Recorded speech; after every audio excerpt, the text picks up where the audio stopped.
ब्राह्मण बनिया अक्षत्रिय शूद्र ये चारों कुल ऊंचा। देखो वाणी में कितना अंतर है पुण्यात्मा। ब्राह्मण बनिया अक्षत्रिय शूद्र, वैश्य कहो चाहे बनिया कहो, ये चारों कुल ऊंचा। अभी नकलिया नदनियों का रखा शूद्र वर्ण तो जो है ना ये नीचा कुल है, शूद्र नहीं। अपने अपने कर्म को जो निष्ठा से कर रहा है, सभी का कार्य करने योग्य है, कर्तव्य कर्म है और कोई ऊंचा नीचा नहीं। जिसका जो कर्म है वो सही कर रहा है अपने निभाकर, कहते ये चारों कुल ऊंचा। और नुग्रे द्वार न जावे योगी जो सत सोजत इंद्री सूचा, कि अगर ठीक सत साधना करने वाला हो और परमात्मा का नाम ले रखा हो, पूर्ण परमात्मा की भक्ति करता हो, इन चारों कुलों में किसी भी कुल में किसी भी वर्ण में उत्पन्न हो और ये साधना कर रहा हो और ये साधना ना कर रहा हो, उस निगुरे के घर नहीं जावे। इन चारों वर्णों में जो सत साधना करता है तो उसके आहार आप कर सकते हो, ऐसा लिखा है। अपनात्मा ये चिंतित ना होना कि तुम भाई हमने तो रिश्तेदारी में जाना पड़ता है और वहां भी फिर रोटी तो खानी ही पड़ती है, मारे भी बाहर लगेगा, वो भी नुग्रे है। तो उसका एक बता रखा है एंटीबायोटिक आपको, कि कहते हैं आप वहां जाते हो, खाना खाने नहीं जाते उनके वहां पर, और आपके पास एक ऐसे मंत्र हैं उस नाम के जाप से, ये तो जो भक्ति नहीं करते ना उन पर असर है। और किसी कारण से आप जी ने कहीं आहार करना पड़ जाता है तो परमात्मा का नाम जाप करते रहिए। और अन्नदेव की आरती है छोटी सी, उसको आप कीजिए, आपको हानि होगी नहीं आपको, और जिसका अपना आहार किया उसको पुण्य हो जाएगा। इस तरह मालिक ने बताया। ये तो उनके लिए बताया जो मांगते फिरते हैं और फिर भक्ति की भी रीस करते हैं। पहले तो साधना शास्त्र विरुद्ध, और फिर किसी का भोजन लेकर खा लेते हैं, उनके पास वो भक्ति सत्य है नहीं जो उस पाप के भोजन को हजम कर सके, यानी उसे डिस्टर्ब ना हो। तो आप जी को मंत्र दे रखे हैं, आपका मन वहां रोटी खाने का नहीं था, किसी विशेष उद्देश्य से गए हो, गए को आहार किया दिया है तो आपको हानि नहीं होगी। ये उनको कहा जाता है जो परमात्मा की आड़ में उनको लताड़ा जा रहा है, जो भगत और संत बनकर और फिर मांगते अंडे। क्या बताते हैं, राजा राज रसातल जाई कौम छती सो डांडे, सब है अपावन कहिए भाई योगी किस दर हांडे। अब ये संत है ना नकली, ये राजाओं के गणे जाया करते, क्योंकि वहां अच्छी जो है ना उनको पैसे मिलते थे, तो वहां से वो भिक्षा अच्छी मिलती थी, उसके लिए वो दक्षिणा अच्छी मिलती थी। तो यहां बताते हैं राजा राज रसातल जाई, राजा नरक में जाएगा, क्योंकि कौम छती सो डांडे, अब सभी अपावन कहिए भाई योगी किस तरह हांडे। राजा जैसे राजा लोग टैक्स लगाते हैं आपके ऊपर, तो उस टैक्स के माध्यम से अच्छे बुरे गरीब अमीर सबका पैसा राजा के पास जाता है और उसी से वो अपना निर्वाह करता है, अपनी सेना रखता है, अपने ऐश्वर्य के साधन करता है। उसमें से फिर कहते संत जाकर खावे तो वो भी साथ नरक न जावे।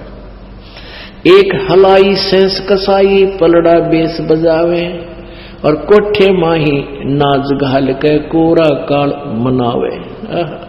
एक अलाई होती है, जैसे किसान हल जोतता है ना, और एक एकड़ मान ले जमीन है 200 फुट लंबा और 220 फुट लंबा और 198 फुट चौड़ा, ऐसा एक एकड़ होता है। तो उसमें हल से संवारते समय वो लगभग 20 फुट चौड़ा और 180 200 यानी पूरे एकड़ की एक साइड की लंबाई ले लेता। तो उस 20 बाई 220 मान लो, एक हलाई में जो वो हल के द्वारा जमीन खोदता है तो उसमें उसको 1000 कसाइयों जितना पाप बन जाता है। बताओ। और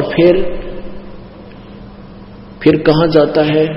वो क्या करता है उस पैसे, जैसे घन अन्न हो गया किसान का, फिर वो बेच का होगा बनिया का, बनिए का बेचता है तो बनिया के सोचा है उस अनाज को अपने कोठे में अपने सटोर में रख लेता है। और फिर न सोचा ये भगवान इनका काल पड़ जा और तेरा गेहूं महंगा बिक गया। वो पाप का भागी, कितनी दुष्ट सोच हो जाती है उस बिजनेसमैन की। तो कहते हैं 1 सेंस कसाई, मान लीजिए तो किसान के घर भोजन खाना चाहता है तो उसके ऊपर इतना भार बन जाता है। अपने आत्माओं, ये अध्यात्म ज्ञान है, ये तत्व ज्ञान है। इस तत्व ज्ञान को समझने के लिए आपको धैर्य रखना पड़ेगा, डगमग नहीं होना, घबराना नहीं। अब जैसे आप जाते हो किसी के घर, खाना भी खाना पड़ता है, किसान के घर भी जन्म है लोगों का, और भी बनिया के घर भी जन्म है। तो जैसे हम प्रतिदिन कपड़ा पहनते हैं, जैसे हम प्रतिदिन कपड़ा पहनते हैं और ये मैला हो जाता है, स्वाभाविक है, तो इसको धोने के लिए साबुन और जल का प्रयोग किया जाता है, ये स्वच्छ हो जाता है। ऐसे आपको एक मंत्र दे रखा सतनाम। इस सतनाम के जाप्ते आपके ऊपर ये भार नहीं बनेगा। अब जैसे आप किसी रिश्तेदार के यहां चले गए, आपने आहार तो करना ही पड़ेगा, अपने मंत्र जाप करना, आरती करें, और अब आपको तो लाभ बाहर बनेगा नहीं, क्योंकि आपके पास तो वो साबुन और जल है, मैल कट जाएगा। और आपको आहार कराने में जिसके घर आपने भोजन पाया उसको पुण्य मिलेगा, क्योंकि संत भगत के खिलाने का, भोजन कराने का बहुत पुण्य होता है। अपना आत्मा तुम गड़बड़ ना कर दियो, कभी भगतान बुला के जमान लाग जाओ, कभी मेरे वाले इस काम में फिर फेल कर दो तुम नहीं। अपनी भक्ति करो, सब न राम नाम पर ला दो, और वो भी भक्ति। तो फिर वो दूसरा तरीका, पहले क्या था, या परमात्मा आते हैं एक सुचारू, स्वयं आते हैं या मेरे जैसे दास को भेज देते हैं, ज्ञान वही होता है, परमात्मा विधान वही होता है, अप्लीकेबल वो खुद भी करते हैं, अपने नुमाइंदे रिप्रेजेंटेटिव से भी उसको वो सुचारू करवा देते हैं, लागू करवाते हैं। तो पहले क्या होता था, जैसे शादी ब्याह होया करती, ब्याह होता था तो पूरे गांव में से प्रत्येक, पहले तो चूल्हा न्योत होया करता, छोटे घर थे, गांव थे, पूरे के पूरे घर को आमंत्रित करते थे कि आज आपने हमारे घर भोजन खाना है। जिस दिन ब्याह होता था बेटे या बेटी का, तो क्या कारण था कि वो सभी भक्ति करते थे, साधना किया करते थे, और वो इसी प्रकार उन्होंने अपने समागम शुरू किए थे। भी एक आध्यात्मिक अनुष्ठान भी करते थे, जोत तो अभी भी लगाते, भंडार जब करते हैं ना, ये विवाह शादी में जब जलेबी लाडू बनाते हैं, कहीं रखते हैं, तो जोत अब भी जलाते हैं उसमें। तो अब तो वो लकीर पीट रहे हैं, और आज तुम्हारा खाक आइए, मैं तुमने बोला, मैं तुम्हारे खाक आया था, इसलिए वो एक परंपरा बन नहीं। पहले ये उद्देश्य था कि सभी भक्ति करते थे और भक्तों को अपने घर पर बुला के आहार कराया करते थे। तो ऐसे फिर वो कभी उनके होता था, वो भी यही लालच करते थे कि सारे भगत आवें, भगवान की यहाँ चर्चा चलावें, अन्न खावें, संत को खिलाने का लाभ मिले। तो ये परंपरा चलती चलती फिर इतनी बिगड़ गई, फिर नौते शुरू हो गए। तुम वो न मारे, नौता दिया था मैं भी उनके देखा हूं, अन्यथा नहीं। तो ये प्रोग्राम तो पहले बिगड़ का बिगड़ा हुआ रूप हो गया। तो ऐसे आप अपनी भक्ति करते रहिए, आपको हानि नहीं होगा। जैसे ये दास आपको मना करता है कि जो कोई धार्मिक अनुष्ठान करते हैं, आन उपासना करने वाले, वहां आपको नहीं जाना चाहिए, उस दिन आहार नहीं करना चाहिए वहां पर। क्योंकि उस दिन वहां जाने में आपका सहयोग होगा उस शास्त्र विरुद्ध साधना में।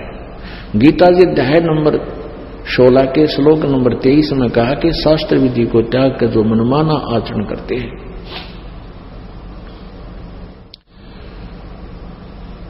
वो उनको न तो कोई सुख होता है, न कोई सिद्धि होती है, और न ही उनकी गति होती है, अर्थात यूजलेस। तो जैसे शास्त्र विधि त्याग कर मनमाना आचरण करने वाले को परमात्मा के द्रोही कहा है, यानी विधान तोड़ रहा है। जैसे कोई चोरी करता है या कोई और अवैध कार्य करता है, उसमें आप भी सहयोग देते हैं तो दोनों दोषी होते हो, इस प्रकार। और वैसे आप कहीं जाते हो, खाना उद्देश्य है, लेकिन जो मांस मिट्टी शराब वगैरह प्रयोग करते हो उनका तो आहार भी नहीं करना चाहिए। जिस दिन कोई जैसे धार्मिक अनुष्ठान करते हैं या ड्रामाबाजी को 13वीं कोई 17वीं कोई की तो और लड़का हो गया तो और पंगा, तो उनमें नहीं जाना चाहिए आप जी को, बिल्कुल भूल के भी नहीं।